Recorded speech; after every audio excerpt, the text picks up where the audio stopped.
c'est une table ronde organisée par le ministère de la Culture. Et le périmètre de la culture, c'est les archives, mais aussi la régulation des plateformes. On a voulu regarder comment avait évolué, en fonction des outils, en fonction des mécaniques, la pratique amateur. Comment est-ce qu'on raconte sa propre histoire aujourd'hui? Comment on la racontait hier? Et comment on transmet une histoire? Et comment cette histoire-là, cette pratique amateur, permet d'inscrire l'histoire dans le récit commun? Qu'est-ce que ça dit du regard qu'on porte sur soi, sur les autres? On va en parler. Et pour évoquer toutes ces questions, ça fait beaucoup pour une seule table ronde, mais on va essayer de tenir le coup. Je remercie tous les intervenants qui sont là, à commencer par Justine Ries, qui est la directrice générale de YouTube France, Réjeanne Amus-Vallée, qui est professeure des universités à Évry-Paris-Saclay en sociologie visuelle et filmique, Julien Aubray, qui est cofondateur de la chaîne YouTube Memitweek, Louane Carmona, qui a fait la maligne tout à l'heure pour faire coucou, ça démarre, fondatrice de la chaîne YouTube Louane Man Show. Super. Aurélien Dur, qui est responsable du secteur des archives audiovisuelles des archives départementales de la Seine-Saint-Denis, et Gilles Conan, qui est ambassadeur du Pass Culture et qui est par ailleurs amateur de vidéos. Donc, il va nous parler et du Pass Culture et de son attrait personnel pour les vidéos. Alors, Justine Ries, on va commencer par vous. Vous êtes la directrice des partenariats. Vous étiez la directrice des partenariats YouTube pour la France et l'Europe du Sud. Vous avez démarré votre carrière dans la télévision, au sein d'un groupe de production qu'on connaît bien quand on travaille au CNC, qui s'appelle Endemol Shine, pour lequel vous avez piloté de 2003 à 2013 les activités digitales, ainsi que dérivé des programmes antennes. En juillet 2013, vous avez rejoint le réseau social Twitter au moment de l'ouverture de sa représentation française. Dans ce cadre, vous avez occupé la fonction de directrice du développement en développant l'ensemble des relations médias et personnalités publiques de Twitter en France. Je l'ai dit tout à l'heure, vous êtes maintenant directrice générale du YouTube France. On est chez vous. Merci. Vous nous accueillez. Et on va démarrer avec vous. YouTube et le documentaire, c'est quoi l'histoire? Déjà, merci Evelyne de ce mot d'introduction. On est vraiment très heureux d'accueillir ce moment. Merci à tous les partenaires, le CNC, le Pass Culture, la SCAM et le ministère, bien évidemment. C'est formidable de voir ce sujet qui est à la croisée de plein de thématiques abordées avec toute cette relève et cette nouvelle génération. Je dirais que le lien entre YouTube et le documentaire est assez fort puisque, en fait, depuis notre genèse, vous savez que si je vous dis 25 avril 2005, vous me dites Mia Dezou. Mais exactement. Et Mia Dezou, c'était la première vidéo postée sur YouTube par le cofondateur de la plateforme. Et il se trouve que c'est un peu déjà filmé sa vie parce que il était dans un zoo juste devant un éléphant et il racontait Mia Dezou.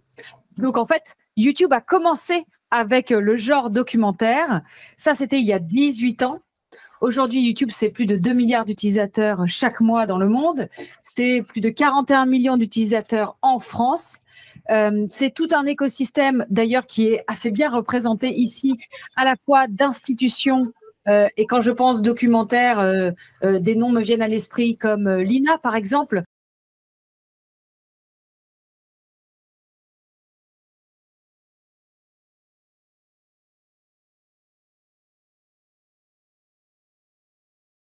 Ne serait-ce qu'avec les photographies déjà, bien entendu, ne serait-ce qu'avec les textes aussi, les journaux intimes qu'on a pu avoir. Donc le besoin de s'exprimer, le besoin de parler de soi, de sa famille, de se mettre en scène, les autofictions, c'est quelque chose qui est très ancien, le besoin d'une certaine manière aussi de faire communauté. Le sémiologue Roger Audin parle beaucoup du film de famille comme un objet qui va permettre une forme de cohésion, une sorte de petite Madeleine de Proust aussi, ou qui va réactiver un certain nombre d'éléments et qui permet de souder vraiment sa communauté. Alors évidemment, aujourd'hui, la question de la communauté, c'est intéressant de voir que c'est le même terme, mais pas tout à fait utilisé de la même manière, ni avec les mêmes dimensions. on va revenir sur la question de la dimension parce que la taille ça compte ici en l'occurrence, pas toujours, mais de ce point de vue-là, on voit bien à quel point la question de la continuité, elle est très importante. C'est-à-dire que effectivement, dans une nouvelle technologie, il y a toujours des nouvelles choses et je vais en parler derrière, mais ça commence par ce point de nécessaire ici de filmer sa vie. Bien entendu, ça démarre avant YouTube. Et en particulier, ce qui est intéressant, c'est que le Super 8, c'est vraiment un moment fort dans l'histoire du cinéma amateur parce que d'une certaine manière, c'est le début d'une forme de généralisation.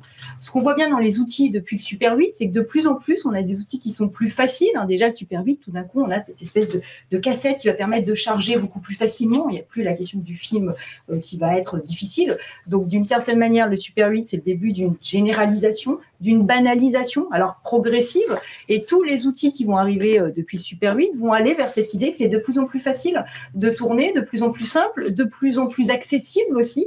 Et la démocratisation, ça va aussi avec la question des classes sociales, comment tout d'un coup, plusieurs classes sociales vont découvrir la possibilité de filmer sa vie, pas seulement une petite partie on va dire aisée de la population, mais une population plus large, aussi des ouvriers, des élèves scolarisés, avec des films d'école, avec l'idée que petit à petit, le cinéma, c'est pas que pour une petite partie de la population, mais ça s'ouvre.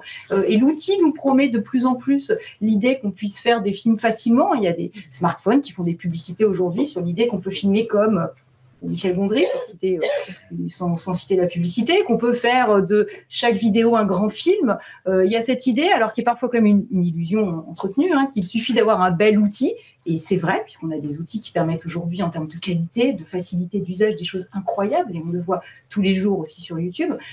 Et en même temps, bien sûr, c'est une forme d'illusion, parce que la frontière entre amateur et professionnel, qui commence à se fouter d'ailleurs, même si le Super 8 est très amateur, mais qui se commence à se fouter à cette époque-là, reste malgré tout, on l'a vu, pas toujours simple à définir, mais malgré tout, la question pratique amateur et pratique professionnelle et la frontière se pose de manière assez structurante.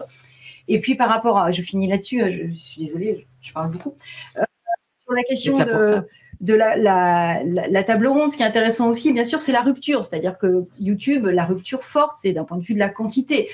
Si ça fait des années qu'on produit des images amateurs, la quantité d'images aujourd'hui, elle est astronomique. C'est-à-dire que vraiment, il y a quelque chose d'assez assez vertigineux. Vous l'avez donné tout à l'heure sur quelques sites, mais je les ai plus en tête les éléments, vous pourrez nous les donner. Le nombre d'images postées tous les jours sur YouTube est assez intersidéral. Et ce qui est intéressant derrière les problèmes d'archives, c'est aussi les problèmes d'accès. Qui regarde quel contenu, comment on arrive à quantifier, à voir d'un point de vue social aussi qui sont les utilisateurs et comment les choses se passent. Et puis la rupture, bien sûr, c'est aussi en termes de diffusion.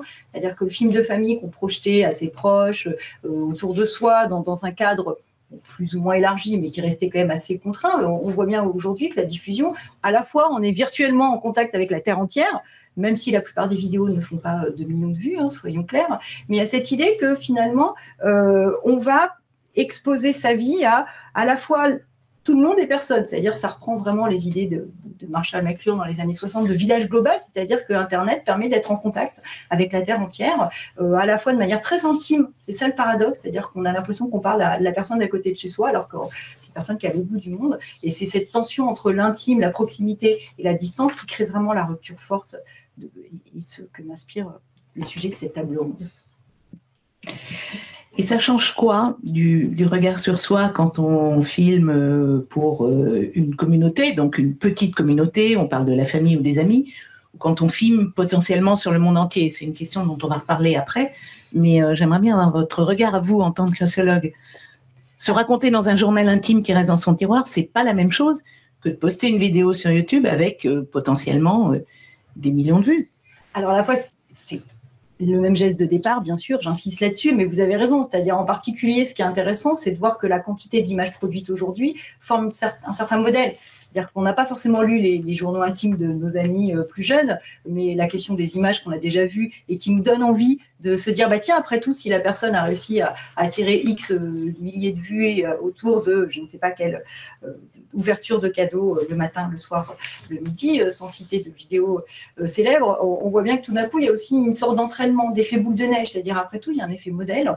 Et pour le dire autrement, ce que les vidéos qu'on voit nous donnent un regard, nous donnent une envie aussi, une forme de projection, d'identification. Après tout, moi aussi, je vais essayer de de tenter ce genre de choses. Et effectivement, on sait qu'il va falloir se mettre en scène. Ça, c'est intéressant. On voit bien que les vidéos sont extrêmement travaillées sur ce point-là. Même les vidéos très amateurs. Enfin, il y a une sorte de... Un peu comme de toute façon dans les années 80 ou 90, on avait aussi cette esthétique amateur où on essayait de travailler les choses tout en ayant un mouvement qui était assez fort dans certains cas. Mais on voit bien qu'il y a quelque chose d'assez intéressant sur la manière dont petit à petit on va habituer son regard, acculturer son regard à ce qui circule, à la manière dont on va pouvoir soi-même s'identifier, soi-même tenter de reproduire, alors avec plus ou moins de réussite, une sorte de maniérisme du geste.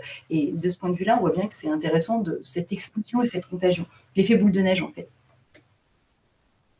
Alors, on va y revenir là aussi, et ça me donne un formidable tremplin pour aller vers Julien. Julien Aubry, vous êtes cofondateur de la chaîne Mamie Twink. C'est une chaîne dédiée à l'histoire qui compte aujourd'hui 2,2 millions d'abonnés. Elle a été fondée en 2010. Elle a débuté, c'est là où c'est intéressant, on va vous creuser sur le sujet. Vous avez débuté comme une chaîne dédiée aux jeux vidéo avant de diffuser à travers les explorations nocturnes des reportages historiques sur le patrimoine abandonné, mais dans des conditions très spéciales, puisque vous vous mettiez en scène. La chaîne se consacre aujourd'hui entièrement aux documentaires illustrés d'images d'archives, avec Histoire de guerre, qui est une série phare aux 100 millions de vues. Alors là, j'ai plein de questions à vous poser en même temps. D'abord, que vous inspire le témoignage d'Aurélien Dure, déjà, parce qu'on en a aussi parlé quand on a préparé la table ronde, toutes ces images qui sont produites et qui sont diffusées et qui sont vues, beaucoup ou pas vues, elles vont peut-être disparaître. Et comment vous raisonnez par rapport à ça? Comment est-ce que les futurs Julien Aubry sur YouTube pourront récupérer certaines de vos images? Est-ce que vous y pensez? Est-ce que vous travaillez sur ce point? Alors, ça fait des questions. Je pense que quand on fait des vidéos, on n'y pense pas forcément dans 50 ans. On n'y pense pas forcément. On pense surtout déjà à faire la meilleure vidéo, à ce qu'on va dire, et puis à comment elle va résonner au cœur de notre communauté aujourd'hui. Mais effectivement, je pense que chaque média, même quand on le fait de façon amateur, nous, au tout début, on le faisait de façon amateur. Vous l'avez dit tout à l'heure, il y a une forme d'incarnation. On n'est jamais 100% au naturel quand il y a une caméra, quand il y a un objectif, dans tous les cas. Et je pense que YouTube, avec ces phénomènes comme la contagion, propose quand même une sorte d'écriture. Je sais que nous, aujourd'hui, on écrit des documentaires et on a cette façon d'écrire qui, je pense, est particulière à YouTube. C'est-à-dire qu'on a choisi un angle, on a choisi de mettre la petite histoire dans la grande, on a choisi une certaine forme de présentation, un certain format, comme on a des écritures qui sont dédiées à la télévision ou au cinéma. Je pense que YouTube a aussi ses formes d'expression et ses formes d'écriture. Et peut-être que dans 50 ans, les gens qui collecteront des archives sur YouTube ou qui regarderont de vieilles archives sur YouTube, et pour bien les comprendre et pour bien comprendre ce qui se passait dans la tête des créateurs, ils auront aussi besoin d'avoir ces clés de lecture et de savoir comment est-ce qu'à l'époque on faisait une vidéo YouTube. Qu'est-ce que c'était que de faire une vidéo? Qu'est-ce que c'était de recevoir aussi une vidéo en tant que spectateur, commenter, etc. On ne sait pas, dans 50 ans, peut-être que ça n'existera plus, ça se fera par la pensée, j'en sais rien, mais en tout cas, c'est des questions qui sont compliquées aujourd'hui, parce que là, ce qu'on pense, c'est comment faire la meilleure vidéo, comment aujourd'hui, avec mon texte, avec mes images d'archives, je vais réussir à transmettre mon histoire aux gens qui me regardent. Et en sachant que ils vont regarder aujourd'hui des vidéos sur YouTube. Par exemple, le public le plus jeune qui va aller regarder des documentaires va le faire aussi sur YouTube. Peut-être des fois même plus qu'à la télévision, les deux, mais en tout cas, je pense que quand on va regarder quelque chose sur YouTube, on ne s'attend pas forcément à la même chose que ce qu'on trouve à la télé. Et pour moi, c'est un point vraiment très important dans la création de vidéos aujourd'hui.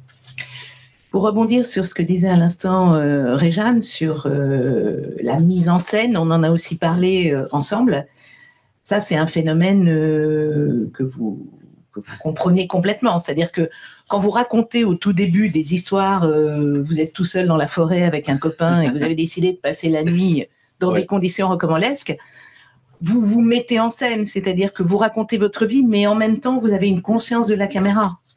Bien sûr, je pense que c'est très compliqué d'être complètement imperméable à la caméra. C'est-à-dire qu'à partir du moment où elle est là, à partir du moment où on va Typiquement, passer la nuit dans la forêt, admettons. On y va, on sait qu'on va en faire une vidéo. Donc, il y a des moments, bon, bah, on sait que la caméra elle tourne, on sait que la caméra elle tourne pas. Ça n'empêche pas d'être naturel, mais il y a quand même une forme d'incarnation. C'est-à-dire que on n'est pas sur du found footage où quelqu'un a laissé traîner une caméra et on voit des gens passer. La mise en scène, elle est là dès le moment où la caméra elle tourne, évidemment. Et puis, elle est là aussi dans le montage. C'est-à-dire que, par exemple, la nuit dans la forêt, elle va durer une douzaine d'heures de tournage. On va en garder 20 minutes. Donc, il va falloir trouver quelles sont les bonnes minutes à garder. Et peut-être les moments où on est tout à fait au naturel, mais on est les moins, où c'est le moins flatteur. Peut-être qu'on va se dire, ça, on ne met pas quand même. Donc, je pense qu'il y a amateurs pour toute une partie de la pratique, oui. Mais néanmoins, il y a quand même une forme d'incarnation, je pense, une forme de mise en scène qui se fait et qui est inhérente au fait qu'on veut soi-même s'exprimer. Et dans tous les cas, quand on s'exprime devant un public, qu'il soit en physique ou sur Internet, on n'est jamais, entre guillemets, vraiment soi-même. C'est-à-dire qu'on se met en scène aussi. Alors aujourd'hui, vous avez une société de production, vous produisez des documentaires, mais comment ça a démarré au tout début? Au tout début, ça a démarré comme je pense pour beaucoup de créateurs. On s'est rencontrés à l'université avec deux amis, Florian et François. Et en fait, François était passionné d'audiovisuel, Florian et moi, on aimait les jeux vidéo. Et on s'est dit, pourquoi pas combiner les deux passions. Et il y a un site qui s'appelle YouTube qui permet de mettre en ligne des vidéos assez facilement. Parce que je pense que ça aussi, c'est une vraie rupture, c'est cette accessibilité sur YouTube en quelques clics. C'est ce que disait aussi Réjeanne à l'instant. Voilà, en quelques clics, on met une vidéo en ligne. Et donc, on s'est dit, pourquoi pas faire des vidéos où on joue à notre jeu préféré et on commente les parties, où on en parle. Et en fait, petit à petit, comme c'est des jeux qui jouaient sur Internet, c'était communautaire, on a rassemblé une petite communauté. Mais quand on a lancé cette chaîne, l'objectif, c'était pas de parler de jeux vidéo, c'était de parler de choses qui nous passionnent. En l'occurrence, à l'époque, c'était les jeux vidéo. Et puis, petit à petit, au cours de nos études, on a aussi... on s'est dit, mais pourquoi pas parler d'autres choses qui nous passionnent tout autant. Par exemple, l'histoire, qui est notre passion commune. Au début, ça s'exprimait par les explorations nocturnes, parce qu'on aimait beaucoup aller... on vient de Metz, dans le Nord-Est. C'est la nuit dans la forêt, voilà, c'est ça. Ou la nuit dans une maison abandonnée. On vient de Metz, dans le Nord-Est, qui a un patrimoine militaire abandonné qui est vraiment énorme. Et on se plaisait à aller dans des lieux et à se demander ce qui s'y était passé. Parce que qui avait vécu là, pourquoi il y avait, aujourd'hui c'est une forêt, pourquoi il y a, quand on s'enfonce un peu dans la forêt, des fortifications, des tunnels. Et donc, petit à petit, on s'est dit, on va faire cette série où on raconte l'histoire à travers ces explorations. On a fait des lieux abandonnés, mais pas que. On a aussi eu la chance de pouvoir aller dans le château de Versailles et les parties qui sont interdites, pareil pour le Mont-Saint-Michel. Et on a pu aussi aller passer une semaine dans les parties interdites de Tchernobyl. Donc, pour justement raconter l'histoire à ce moment-là. Et est venue aussi, notamment avec le Covid, mais pas que, notre envie de raconter des histoires en utilisant des images d'archives. Parce que c'est quelque chose qui nous passionne. Au XXe siècle, c'est quand même vraiment quelque chose qui est rentré dans les mœurs. Alors, on fait une série qui s'appelle Histoire de guerre, où l'objectif, c'est de mettre la petite histoire dans la grande. Et c'est des récits qui sont intégralement écrits avec une voix off et des images d'archives. Et l'idée, c'est vraiment de créer l'immersion et de un peu donner vie à ces images, donner du contexte et parler, toujours partager notre passion. Et donc, peut-être que dans 5 ans ou 10 ans, on aura une autre passion, mais je pense que c'est vraiment le fil conducteur de YouTube. Et même si aujourd'hui, on est une société de production, qu'on a grandi, qu'on s'est professionnalisé, ça n'en reste pas moins le moteur, je pense, c'est de partager notre passion sur Internet. Alors, on a aussi beaucoup parlé d'un sujet qu'on n'a pas abordé encore, mais qui est la question de la responsabilité, parce que quand on a autant d'abonnés qui nous regardent et qui nous écoutent, ça crée de la responsabilité. En tout cas, c'est ce qu'on peut imaginer et c'est ce que vous m'avez dit. Comment est-ce que vous la traitez, cette communauté? Comment est-ce qu'on échange? Puisque là aussi, la grande différence avec avant, c'est qu'il y a des échanges et le fait d'avoir des millions d'abonnés, ça crée quelque chose qui fait qu'on a, encore une fois, une responsabilité de ce qu'on diffuse et des valeurs qu'on transmet au travers de ce qu'on diffuse. Comment on gère ça? Oui, je pense qu'à travers ce qu'on diffuse, évidemment, on diffuse toujours des valeurs qui sont liées à soit à notre personnalité, soit à ce qu'on a envie de montrer. Je sais que nous, on a cette valeur, notamment la bienveillance, c'est quelque chose qu'on essaie de mettre beaucoup en avant. Et je pense qu'il y a autant de communautés qu'il y a de créateurs. C'est-à-dire qu'une communauté, elle va se former autour du créateur, autour de peut-être des éléments de langage, des images, des codes. Et effectivement, on a une responsabilité dans le sens où aujourd'hui, typiquement, quand on fait une histoire de guerre qui va être vue 1 million, 2 millions de fois, qui est un documentaire historique où on va potentiellement parler de sujets très graves, comme la Shoah par exemple, on se retrouve à se dire, mais est-ce que j'utilise les bons mots? Parce que moi, à la base, quand je suis arrivé, je faisais des vidéos de jeux vidéo, je ne suis pas historien. Et donc, on s'est entouré, pour le coup, d'un historien. Nous, on ne se revendique pas du tout historien, on est des passionnés d'histoire. Et on essaie justement, à travers ces vidéos et à travers le fait de s'être bien entouré, d'endosser cette responsabilité de passeur d'histoire. Et de dire, voilà, ce que vous allez voir sur la chaîne Mamie Twink, c'est quelque chose qui a été écrit par des passionnés et qui a été vérifié par un historien. Et au moins, on est sûr que ces documents, à l'heure où c'est très facile de dire n'importe quoi sur Internet, on est sûr que nos documents et que ce que la communauté va en tirer, c'est du positif, c'est de la bienveillance et c'est sourcé, vérifié. Et d'ailleurs, pareil, on met des sources dans les descriptions des vidéos. Ce qui, je pense, aujourd'hui est très important à l'heure où c'est très facile de trouver n'importe quoi, en fait. Je vois Aurélien qui fait oui de la tête, c'est important? Bien sûr, oui, évidemment. Oui. Les sources, ne serait-ce que de toute façon, pour une démarche quand on parle d'histoire, on doit citer. On s'appuie sur des travaux d'autres personnes, on s'appuie sur justement aussi pour les images d'archives, sur des archivistes qui ont fait ce travail et qui ont aussi. Donc oui, c'est évidemment essentiel. Bien sûr. Avant de continuer, j'ai envie, Réjeanne, de vous poser la question de la responsabilité. Quand on est auteur et qu'on envoie des images sur Internet, cette question de la responsabilité, cette question des images qui restent, vous avez un peu travaillé là-dessus aussi, on en avait un peu parlé. La question qui se pose aussi, c'est celle, effectivement, le paradoxe aussi d'Internet, c'est qu'une image, on est vraiment dans une ère d'immédiateté, on a l'impression qu'il y a une image qui arrive, il y a une autre image qui arrive, il y a une autre image qui arrive, on est à la fois sur le côté de l'éphémère et de l'immédiateté, et en même temps, le paradoxe, c'est qu'on trouve des vidéos encore de 2005, c'est-à-dire il y a un siècle, quelque chose qui semble très ancien. On voit bien qu'il y a une sorte de tension, c'est-à-dire il y a beaucoup d'images qui sont très récentes, et on voit une image, une autre image, et en même temps, l'image qu'on poste, elle va être là pour toujours, c'est un grand mot, l'archiviste ici pourra nous dire à quel point effectivement c'est compliqué. Mais en même temps, on voit bien que le droit à l'oubli, par exemple, qui est inscrit dans la loi, est pas toujours évident à mettre en place. Et en particulier des films qui sont intimes, la question de l'intimité, elle change aussi tout au long de la vie. C'est-à-dire ce que nous, on estimait intime il y a 10 ans, 15 ans, 20 ans en tant qu'individu, c'est peut-être pas la même chose aujourd'hui, ça sera pas la même chose demain. De la même manière que la société en elle-même, on voit bien que le rapport à l'intimité, à ce qu'on peut dire, à ce qu'on peut montrer aujourd'hui, c'est pas du tout la même chose qu'il y a 10 ans, ne serait-ce que si on prend 10 ans. Et par conséquent, effectivement, la question qui se pose, c'est une image qu'on poste aujourd'hui, potentiellement, même si on le regrette, en 5 ou 10 ans, ça va être très difficile de l'enlever. Donc, ou si on se trompe dans une vidéo, si on dit quelque chose un peu sous le stress qu'on n'aurait pas voulu dire, trop tard, c'est là.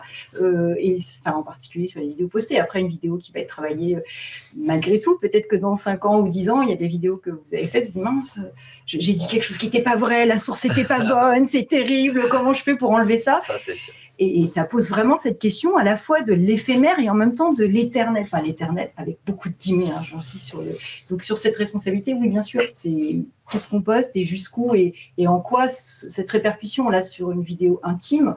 Là, par exemple, évidemment, on pose toujours la question des parents et des enfants, c'est-à-dire filmer ses enfants aujourd'hui, poster et développer ça, même si c'est aujourd'hui très encadré, c'est tant mieux. On voit bien que peut-être que dans quelques années, ce qui était très sympa et bien perçu, à l'adolescence, ça peut être un peu moins perçu, puis finalement, à l'âge adulte, ça sera mieux perçu. Enfin, on change dans notre rapport à l'intime et dans ce qu'on a envie de montrer et dans ce qu'on a envie de dire. Et ça, effectivement, cette question-là, on ne peut pas appuyer sur un bouton, dire là, j'efface, et puis après, je remettrai plus tard. C'est un peu compliqué. Ça, j'imagine qu'en qualité de créateur, vous l'avez en tête tout le temps. Oui. Bon. C'est un oui franc et massif. Loane, puisque vous avez le micro, vous êtes plus connue sous le nom de Loane Mancho. C'est aussi le nom de votre chaîne. Vous êtes une exploratrice des temps modernes. C'est vous qui vous décrivez comme ça, qui voyage partout dans le monde en train, sac à dos et Converse troués. Celles-ci sont pas trouées, mais ouais. Vous avez fait un effort. À travers vos vidéos, livres, podcasts, chansons, vous questionnez avec humour sur le fait de devenir adulte. Bah vous aussi, vous allez nous raconter comment tout ça a commencé. Bah déjà, bonjour, merci de me recevoir. Alors, comment ça a commencé? Moi, je voulais être humoriste quand j'étais petite. Quand j'avais genre 7-8 ans, je voulais faire des vannes. Et j'habitais dans un tout petit village, donc il n'y avait pas de scène ouverte ou d'endroit où faire des blagues. Et du coup, je me suis dit, je vais faire des blagues sur Internet. C'est arrivé plus tard, c'est arrivé quand j'avais 15-16 ans. J'étais aussi fan de YouTube, en fait. J'ai toujours suivi YouTube pour regarder des vidéos de Justin Bieber notamment, mais aussi beaucoup de vidéos de Natou ou de créateurs comme ça qui étaient dans l'humour et dans le divertissement à l'époque. Donc ils sont toujours, mais je veux dire, il y en avait moins, quoi. Et du coup, j'ai mixé mes deux passions, j'ai fait des vannes sur Internet. Ça a commencé comme ça. Et après, ça a débouché sur plein de trucs. C'est devenu mon métier entre-temps. J'ai commencé à faire du voyage, à explorer la vie d'adulte, parce que du coup, quand j'avais 15 ans, c'est pas pareil que maintenant, j'en ai 23. Donc, il y a eu tout un passage de qu'est-ce que je fais de ma vie. Et voilà, du coup, ça a commencé comme ça et ça suit juste le cours de ma vie, quoi. Et comment ça a décollé? Parce qu'en fait, il y a eu un moment, une rencontre qui a fait que d'un seul coup, ça a décollé. Oui. Alors, en gros, moi, j'ai fait plein de vidéos pendant 2-3 ans dans ma chambre. Dans ma chambre et pas que, d'ailleurs. Je faisais plein de vidéos. Vraiment, j'étais très, très régulière, beaucoup plus qu'aujourd'hui. Et un jour, il y a eu un espèce de concours qui a été organisé par McFly et Carlito, où ils livraient leurs décors chez des abonnés autour de la France.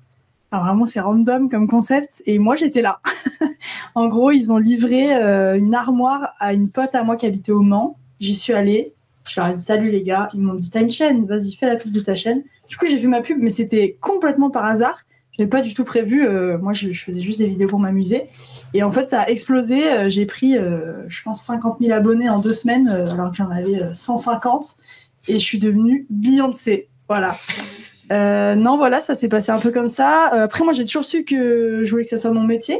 Donc du coup j'avais toujours fait un peu des vidéos dans le sens où je me disais dans 5-6 ans, peut-être 10 ans, je sais pas, ça sera mon métier. Donc j'écrivais ça bien et tout, je faisais pas n'importe quoi. et voilà, à partir de là, ça a suivi son cours. Après, c'est marrant, j'ai participé à un concours, j'ai fait que des concours moi. J'ai participé à un concours avec YouTube qui s'appelait Toi-même tu filmes. Et c'est marrant parce que ça rejoint bien le thème d'aujourd'hui. L'idée, c'était de faire une vidéo sur la fraternité et j'ai gagné ce concours. Et du coup, je suis partie à Los Angeles avec YouTube pour visiter le YouTube Space de Los Angeles, pour apprendre à faire des vidéos. On avait rencontré un réal, on avait rencontré plein de gens de YouTube et tout. Et du coup, c'est ce voyage-là où je me suis dit, bon, là, c'est mon job, il va falloir y aller. J'avais 18 ans, donc c'était il y a 5 ans. Et voilà, ça a commencé comme ça, en gros, avec des concours. Alors juste peut-être, Justine, c'est l'occasion de prendre la parole parce que ce que raconte Loane là, c'est que YouTube, et je le disais au tout début, c'est pas juste une plateforme d'hébergement. En fait, YouTube fait plein de choses pour accompagner les créateurs. Vous avez raison, il y a ce qui se passe en ligne. On parlait de démocratisation d'accès à la création, mais aussi à la diffusion. Et ensuite, il y a toutes les initiatives un peu sur mesure qu'on a pu développer. Et on va parler de ce qu'on a fait en France. En fait, tous les partenaires qui sont ici dans la salle sont les témoins du type d'initiative un peu sur mesure qu'on a réussi à développer avec la SCAM, par exemple, on est dans un mois au Festival de Cannes avec le CNC, on va emmener des résidents YouTubeurs à la rencontre des professionnels du 7e art dans sa version plus traditionnelle, on va dire. On a une initiative avec Arte qui s'appelle Savoir et Culture parce qu'on parlait de vulgarisation des savoirs et des cultures. On a un écosystème de la création en France autour de ces sujets de vulgarisation des thèmes, de la science, de toutes les thématiques un peu académiques qui sont revisitées par ces créateurs. Donc, on a énormément d'initiatives. On a Elles font YouTube pour soutenir les créatrices qui sont encore très confrontées au plafond de verre sur YouTube, comme on voit dans la vraie vie, entre guillemets. Donc, il nous tient vraiment à cœur d'aider cette création française, au-delà de ce qu'on peut faire en ligne et par l'infrastructure même, dans cette aide à se professionnaliser. Louane aujourd'hui, Julien aujourd'hui sont des vrais professionnels. Être youtubeur, c'est un vrai métier. Ils ont des employés, ils ont des sociétés, ce sont des entrepreneurs. Et donc, voilà, faire grandir cet écosystème, c'est notre première mission. Alors, Louane, vous êtes donc devenue professionnelle. Et cette année, vous passez un cap, j'ai envie de dire, enfin je l'espère, vous allez passer un cap. Et j'aimerais qu'on parle de votre projet, parce qu'on en a parlé quand on a préparé cette table ronde. Et je me suis dit que c'était d'abord une très belle histoire, mais surtout une histoire qui résonne avec tout ce qu'on s'est dit là. Ça résonne avec la mémoire, ça résonne avec l'archive. Elle est plutôt photographique, mais c'est une archive quand même. Et ça résonne avec l'envie de raconter sa vie. Vous nous en parlez ? Ouais, carrément. Bah déjà, je contextualise un peu. Moi, je voyage beaucoup depuis quelques années dans mes vidéos. En gros, je prends le train, je fais le tour du monde en train. Voilà, c'est ça mon kiff du moment.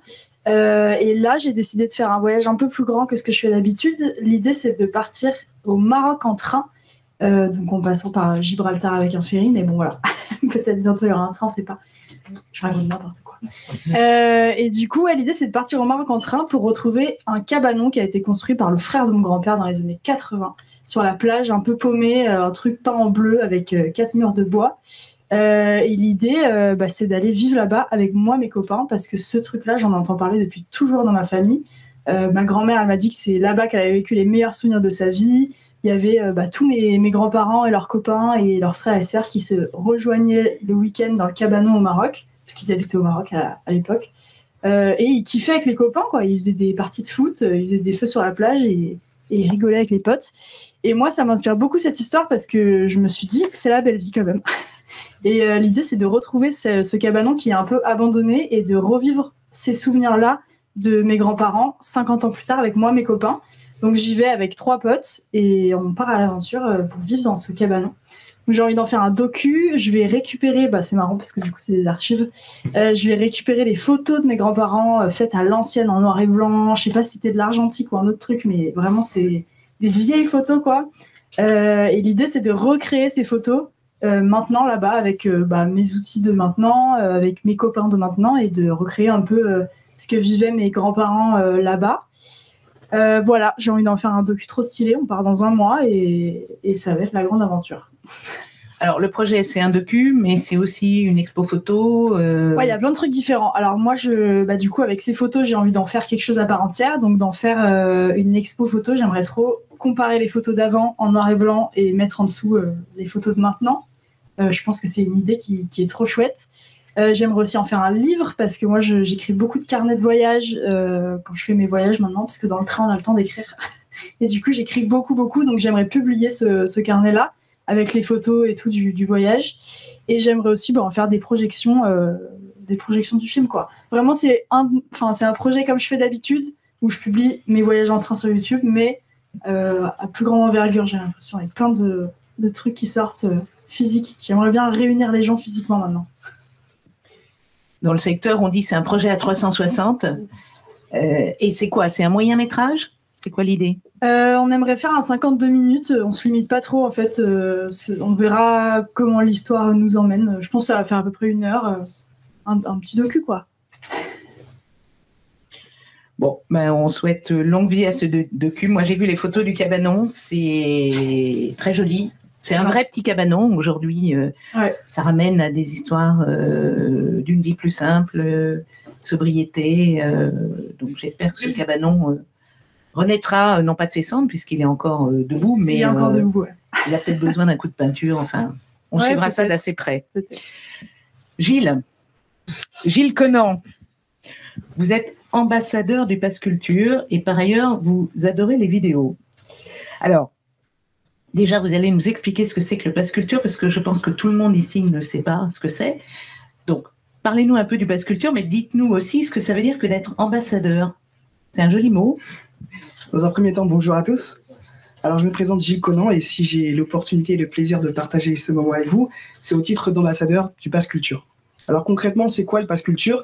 Le Pass Culture, c'est un dispositif national, gouvernemental, dont le but premier,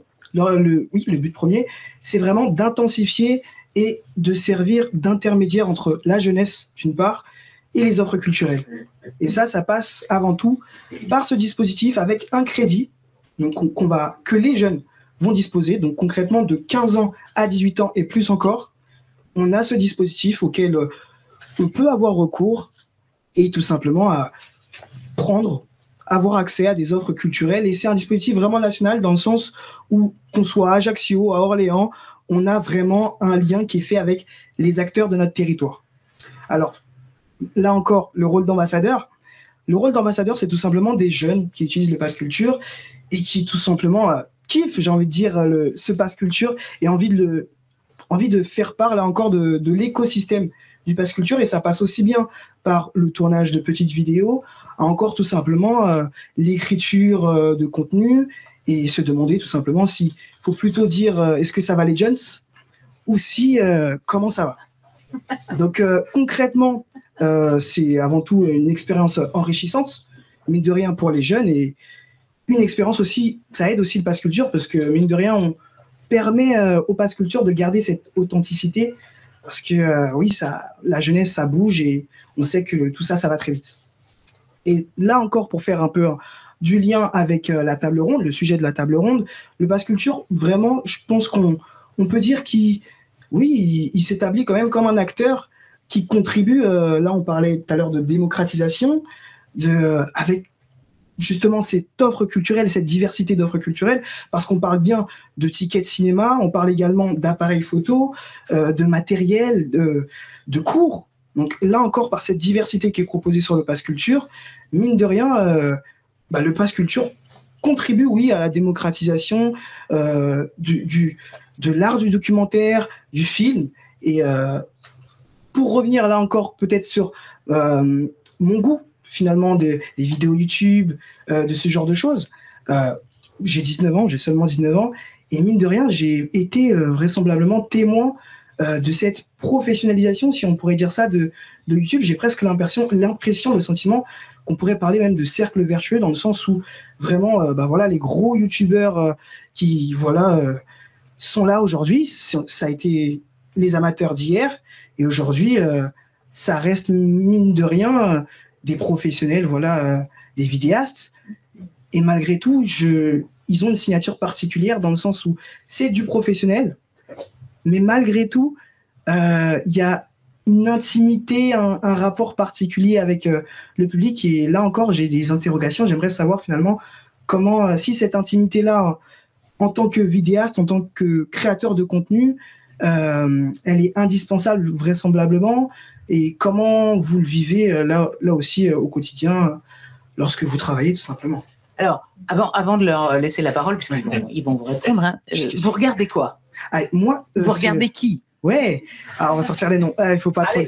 Un peu quand même. Bon, je touche un peu à tout, honnêtement, et ma consommation en fait sur YouTube, quand on regarde, rien qu'en jetant un regard à mon historique, a évolué. C'est-à-dire que dans un premier temps, c'était un usage, pour passer le bon temps, se divertir. Donc ça va aussi bien du Squeezie, du Mastu, des créateurs de contenu plutôt pour le jeu vidéo, autour du jeu vidéo. Et là, concrètement, ces dernières années, de par mon cursus, donc je suis étudiant en sciences politiques, et là encore, ça revient avec les documentaires. Arte, c'est un peu ma chaîne favorite.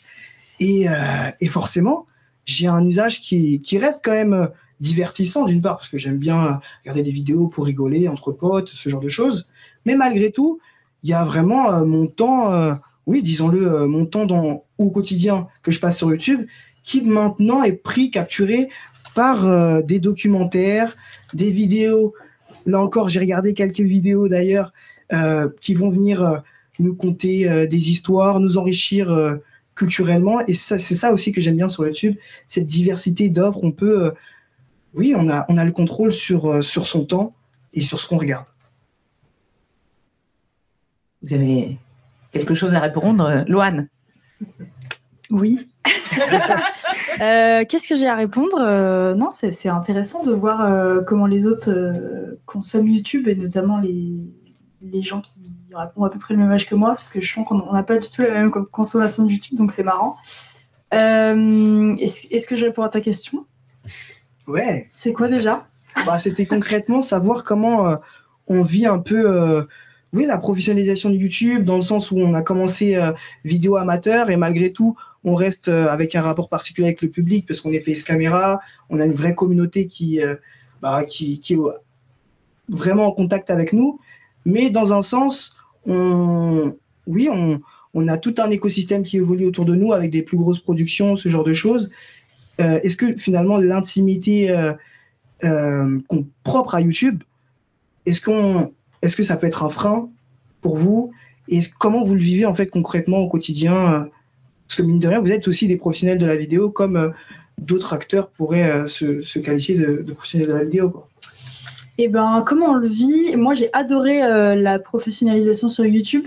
Ça a été assez rapide du coup, puisque ma chaîne a explosé un peu rapidement. Donc, j'ai eu plein de propositions d'un coup, où je connaissais absolument rien. J'avais une copine qui était youtubeuse, mais genre, je connaissais pas les rouages des partenariats, de ce genre de trucs. J'en avais jamais entendu parler. Du coup, j'ai un peu appris sur le tas. Et maintenant, c'est presque la partie qui m'intéresse le plus, vraiment d'élaborer des projets avec des marques, ou même les négociations, ou tout ce qui se passe un peu derrière la vidéo. Moi, j'adore, et je pense qu'un jour, je serai agent, ou j'ouvrirai une boîte de prod, ou je sais pas quoi, mais ce qui est derrière la vidéo, moi, ça m'intéresse beaucoup. Comment on le vit? Je pense pas que ça change beaucoup le rapport à l'histoire qu'on raconte, ou à la vidéo. Enfin, en tout cas, pour moi, ça n'a pas beaucoup changé. Juste, je raconte mes trucs, et parfois, on me paye pour le faire. Je sais pas, je pense que c'est juste il faut rester fidèle à son histoire, je pense, et à ce qu'on a envie de raconter, et après ça suit, hein. J'ai l'impression que c'est assez naturel. Je sais pas, qu'est-ce que t'en penses, toi? Ouais, moi je pense que en fait, comme la pratique elle vient de quelque chose qui était amateur à la base, en tout cas chez nous, je sais que malgré le fait qu'on soit professionnalisé, qu'on ait une structure, une société de production, des salariés, etc., dans les vidéos, on retrouve aussi des éléments de langage qui viennent du début de YouTube. Je sais que, par exemple, on a un tic de langage où, quand on s'adresse à notre audience, on dit souvent « les amis ». Et bon, il n'y a pas 2,2 millions d'amis, mais c'est comme ça. C'est voilà, dis donc, et voilà les amis, on arrive à la fin de cette vidéo. C'est un tic de langage qui vient du fait qu'au début, on était une petite communauté, c'était les amis. C'était vraiment les amis. Voilà. Et puis de nouveaux amis qui venaient, mais là pour le coup, 2 millions, ça fait beaucoup. Et ça reste encore aujourd'hui. Je pense que c'est aussi un marqueur qui montre que voilà, malgré la professionnalisation, on s'est pas mis avec, par exemple, un prompteur. Typiquement, quand on fait des introductions ou des conclusions des vidéos, en fait, on se fait souvent une petite liste des choses à dire, des choses à pas oublier, petit bullet point, et ensuite on le dit à la caméra, mais sans prompteur, pour avoir ce côté très naturel, parce qu'on n'est pas non plus des acteurs, et je trouve que lire un prompteur quand on n'est pas un acteur, c'est très très dur. On ressemble vite à un robot ou un mauvais présentateur de JT, et du coup on se fait cette liste et on garde ce côté un peu naturel, un peu presque improvisé, alors qu'en fait pas du tout. Mais voilà, il peut y avoir des tics de langage, des petites digressions qui vont venir ajouter quelque chose. On s'était dit, on n'avait pas pensé à le dire comme ça quand on l'avait imaginé, mais finalement, c'est très bien. Et donc, c'est vrai qu'il y a ce côté un peu hybride. Aujourd'hui, on est des professionnels. Quand on crée une vidéo, on le fait de façon très cadrée. C'est un véritable projet, hein, tout simplement. On dit souvent qu'on est des artisans vidéastes, parce que grâce à YouTube, on a la maîtrise sur tout, de l'idée jusqu'à la diffusion. On n'a pas d'intermédiaire, de diffuseur, etc. On dit souvent qu'on est des artisans vidéastes, et voilà, il y a ce côté, ce reliquat, on va dire, de quand on était des amateurs, qui ressort par des petits tics de langage, parfois. Super, merci beaucoup. Alors, on va peut-être arrêter de se poser des questions entre nous, là, autour de cette table ronde, puisqu'on arrive à la fin de l'horaire qui nous est imparti. On va essayer de le respecter et de passer la parole à la salle et à celles et ceux qui nous écoutent. Est-ce que vous avez des questions, des interventions, des choses à dire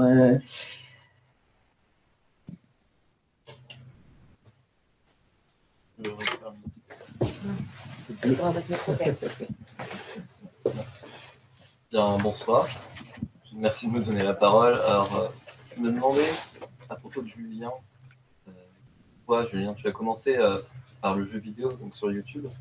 J'aimerais comprendre, j'aimerais savoir si tu as des pistes pour comprendre pourquoi autant de vidéastes comme toi ont commencé par le jeu vidéo pour ensuite se professionnaliser et parler d'histoire, de journalisme, de politique. Je pense à Usul notamment. Alors, je pense que je n'ai pas une réponse qui est absolue, mais je peux peut-être avoir des éléments de réponse. À mon avis, il y a un côté assez générationnel où, quand YouTube arrivait en 2004-2005, on n'était pas tous formés sur Internet. Tout le monde n'était pas forcément super compétent sur Internet. Et finalement, ça demande quand même un petit peu, au tout début, ça demandait un petit peu de bidouille quand même, d'aller éditer une vidéo, d'aller la mettre en ligne. Aujourd'hui, ça paraît vraiment évident, mais au tout début, c'était déjà créer un compte Facebook, c'était déjà quelque chose. Créer un compte YouTube, c'était quelque chose aussi. Créer, éditer, mettre une vidéo en ligne, c'était quelque chose aussi. Et je pense que ce côté débrouille, il se retrouvait aussi pas mal chez les gens qui jouaient aux jeux vidéo, qui se retrouvaient sur des forums, qui se retrouvaient notamment pour partager des astuces. Je sais qu'au tout début, ce qu'on aimait faire, c'était partager des astuces pour les jeux. Donc voilà, peut-être aider les joueurs. Et finalement, on le retrouve aujourd'hui dans tous les autres domaines. Hein. Sur YouTube, il y a des tutos pour tout. Littéralement, je pense que en ce moment, ma passion, c'est de peindre des figurines. Je pense que j'ai jamais autant appris qu'avec des tutos sur YouTube. Et donc, je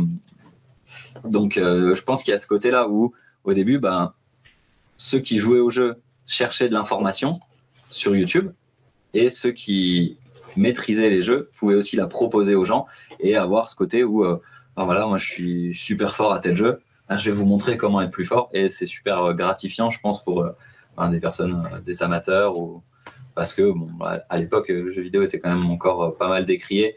Et je pense qu'avoir cet espace aussi communautaire où, entre nous, on s'encourageait, on créait un petit peu notre univers, entre guillemets. Et je pense que c'est un élément de réponse. Merci pour cette réponse. C'est compris. Il y a une autre question dans la salle. Oui, moi, c'était une question pour Justine et au niveau de YouTube. Entre autres, je travaille à la SCAM, mais j'ai longtemps travaillé à l'INA. Et j'ai vu toute la difficulté sur l'archivage, la conservation, la transformation, le passage de l'analogique au numérique et toute la documentation, parce que rapidement, un fond non documenté, c'est très compliqué. Et moi, j'avais deux questions pour Justine au niveau de YouTube. Déjà, un peu comment est géré le stockage? Est-ce que c'est un stockage à l'infini? Est-ce que c'est entièrement laissé au bon vouloir du youtubeur de dire j'enlève, je remets, je le garde en privé, je mets à disposition? Et est-ce que YouTube, à travers ça aussi, se pose des questions et a des initiatives pour se dire, mais finalement, comment, en tant que média, je vais un peu garder mon ADN, comment je vais pouvoir témoigner de mon ADN peut-être dans 50 ans, voilà. Merci Franck de ta question. C'est d'autant plus clé que YouTube est le deuxième moteur de recherche après Google. Donc il y a un réflexe, en fait, on parlait de retrouver les archives, et avec 18 ans d'âge, c'est à la fois très jeune, mais c'est dans le monde numérique, vous le disiez, un siècle en fait. Alors, à l'échelle d'un créateur, c'est le vidéaste ou le détenteur de la chaîne qui a vraiment à sa discrétion le choix et l'arbitrage sur ce qu'il veut garder, enlever, garder en privé. Donc ça, c'est complètement dans la gestion de la chaîne.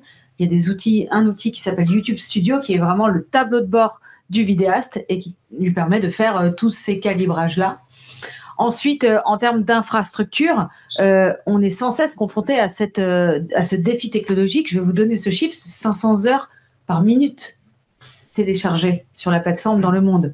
Donc évidemment, en termes de capacité et puis derrière de gestion, tout ce qui est règles de communauté, etc., vous imaginez l'échelle de ce que ça représente. Donc c'est là, il il y a un sujet qui est très d'actualité, qui est le machine learning, l'intelligence artificielle. En fait, cette technologie-là nous permet d'optimiser en permanence les capacités de stockage pour pouvoir canaliser tous ces contenus en jouant sur les définitions, en jouant sur l'évolution des serveurs, des technologies en permanence. Mais c'est évidemment une équation qui est en permanence étudiée, d'autant plus que YouTube est basé sur un principe très fort qui est de reverser plus de la moitié de ses revenus aux créateurs, aux détenteurs de chaînes, au-delà des accords qu'on peut avoir avec, en plus, les sociétés de gestion collective et toute la contribution à la création en local. Donc, c'est dans notre modèle économique, comment est-ce qu'on intègre cette capacité à mettre à disposition gracieusement. Et Aurélien, je vous regarde, je sais que vous parlez d'un site internet pour mettre à disposition ces archives. Peut-être que YouTube peut être aussi intéressant à explorer dans la mise à disposition du grand public, à supposer que ce soit le grand public, des archives dont vous disposez, parce que c'est aussi une technologie gracieuse qui est mise à disposition du monde de la création. Donc, voilà, un vrai défi. Et sur le deuxième point, est-ce que YouTube se pose la question, justement, un peu muséal, tu vois, de dire, comment aujourd'hui on peut garder la trace de notre évolution, puisque c'est un peu compliqué, puisque, comme tu l'as dit, finalement, le créateur est quand même très maître de ce qu'il crée, de dire je le laisse ou pas. Ouais. Et finalement, vous pouvez voir votre histoire disparaître. Aujourd'hui, c'est vraiment, on considère que notre mission, enfin, je veux dire, c'est la croissance, elle a été totalement organique, elle a été préemptée par les créateurs et on parlait de communauté. En fait, chaque chaîne YouTube est mue au départ par sa passion, par une passion, et rassemble des communautés autour d'elle, qu'elles soient petites ou grandes. Tu parlais des figurines, je me disais bien qu'il y avait un truc derrière ça parce qu'on avait parlé tout à l'heure, mais on considère aujourd'hui que voilà, on a vraiment un devoir de porter, d'accueillir toute ce patrimoine quasiment en fait. Et donc c'est pour ça que la technologie à très grande échelle nous permet aujourd'hui de continuer de jouer ce rôle. Et évidemment, je pense que voilà, c'est des problématiques qui vont être hyper importantes au fur et à mesure des prochaines années, quoi.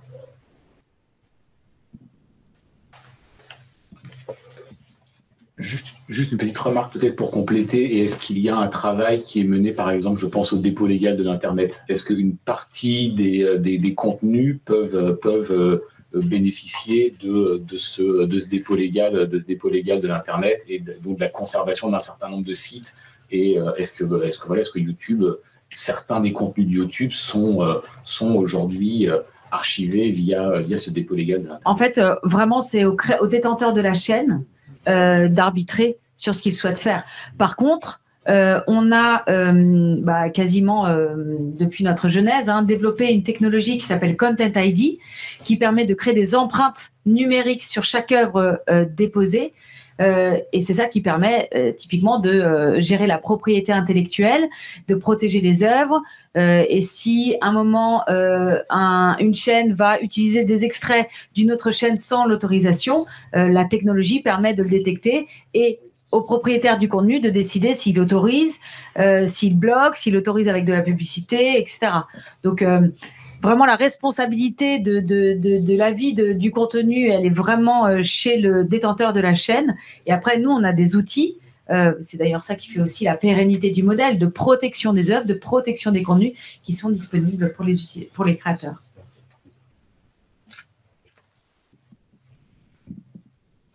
Est-ce qu'il y a d'autres questions?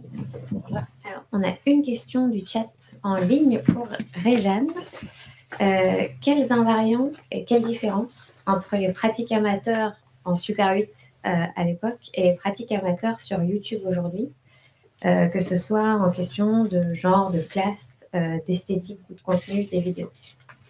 Alors merci, alors c'est pareil, je vais essayer de répondre assez brièvement. Merci beaucoup pour la question. Alors les invariants, c'est vraiment encore une fois la question du geste, c'est-à-dire des enjeux autour de ce besoin de se mettre en scène, de travailler le rapport à la famille, le rapport à l'autre, le contenu. Donc ça, c'est quelque chose qui est très présent, que ce soit dans les films Super 8. Alors je ne sais pas si vous avez vu mes amis Super 8. par exemple, ce serait un point intéressant et voir qu'effectivement, dans ces années-là, il y a aussi quelques tics. Alors, c'est pas tout à fait les amis tels qu'on peut le voir sur YouTube aujourd'hui. Effectivement, il y a moins. Par exemple, il est clair qu'en Super 8, on va avoir 2 minutes 30 ou 3 minutes. Donc, on n'a vraiment pas tout à fait le même rapport au film. Et va être déjà sur la différence par rapport aux invariants, c'est que malgré tout, même si la caméra Super 8 est beaucoup plus accessible, une caméra Super 8 dans les années 1965, ça va être à peu près un demi-mois de salaire au SMIC. Donc, c'est beaucoup, mais en même temps, ça devient plus accessible quand même. Mais ce qui va coûter cher aussi derrière, c'est quand même la pellicule, c'est-à-dire le support. Aujourd'hui, le support, on ne le paye plus. Sauf ça, il faut acheter des disques durs éventuellement pour stocker, ça coûte cher, mais malgré tout, n'importe quel smartphone un peu équipé peut nous permettre de tourner des heures et des heures. Donc le point pour moi le plus différent là-dessus, c'est vraiment sur la question d'esthétique, c'est la possibilité de filmer un peu à l'infini aujourd'hui. C'est-à-dire on peut filmer n'importe quoi, on va filmer ce qu'on est en train de manger, on va filmer ce qu'on regarde dans la rue, je ne dis pas qu'on va le poster derrière, mais on peut le faire. En Super 8, il y a quand même la question de la durée, c'est-à-dire on a ces 2 minutes 30 à 3 minutes maximum de, entre guillemets, bobine, cassette.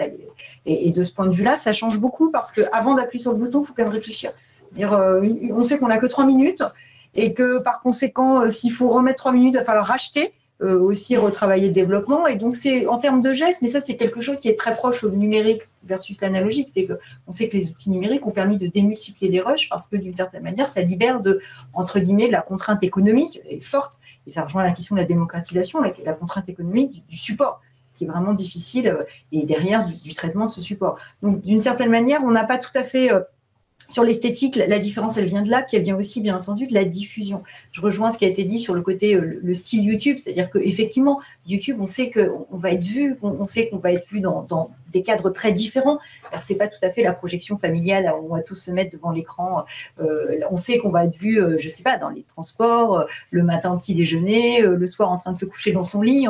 Et c'est plus du tout les mêmes supports. Donc, d'une certaine manière, ça a des conséquences sur l'écriture. C'est évident. C'est-à-dire que forcément, le côté l'adresse, les amis et autres tics, c'est quelque chose qui est très présent, qui n'est pas du tout présent dans les films Super 8, d'autant plus qu'on est à l'époque en muet, donc forcément, ça change beaucoup sur la question de l'adresse et sur la question à la fois les invariants et en particulier, donc ici, le côté esthétique. Donc, effectivement, le geste est commun. Je ne sais pas si ça répond. Je vais monopoliser la parole, mais la question technique et les enjeux derrière, c'est au final très différent. Et ça donne des résultats qui sont très différents. Alors, Julien veut réagir. Éventuellement, mais... Très vite, pour rebondir sur l'écriture pour YouTube, il y a aussi quelque chose qui, je pense, est très très important. Alors, peut-être pas quand on est amateur, mais quand on va vers la professionnalisation, c'est qu'en fait, il faut savoir que sur YouTube, comme l'a dit Justine tout à l'heure, il y a 500 heures de contenu qui sont uploadées toutes les minutes, et l'idée, c'est qu'il faut que le contenu soit vu aussi. Puisqu'au bout d'un moment, alors là, on n'est plus forcément dans la pratique amateur, mais si on a envie d'être vu par le plus de personnes possible, il faut savoir parler à ces personnes.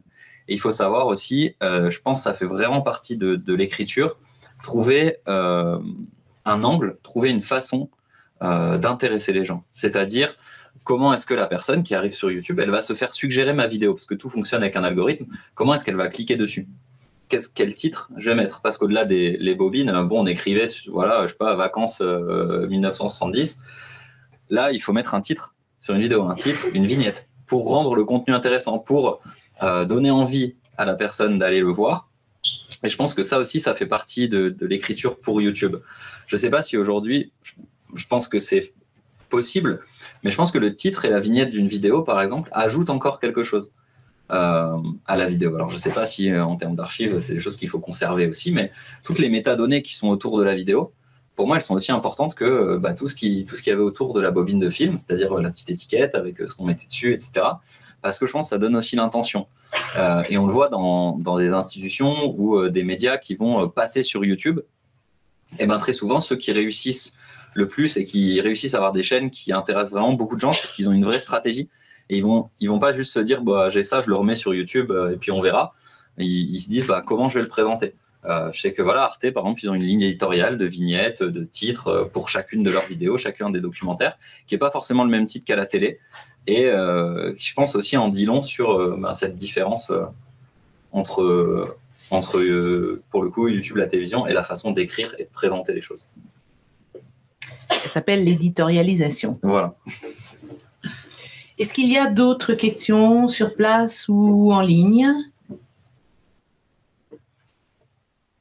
Visiblement pas. Bon, on pourrait rester ici assis à parler des heures sur ces sujets, mais je pense qu'il va falloir qu'on s'arrête. Merci vraiment à toutes et à tous d'avoir accepté de venir discuter de ces sujets passionnants. Merci à YouTube pour son accueil. Merci à vous, à tout le public, pour nous avoir écoutés.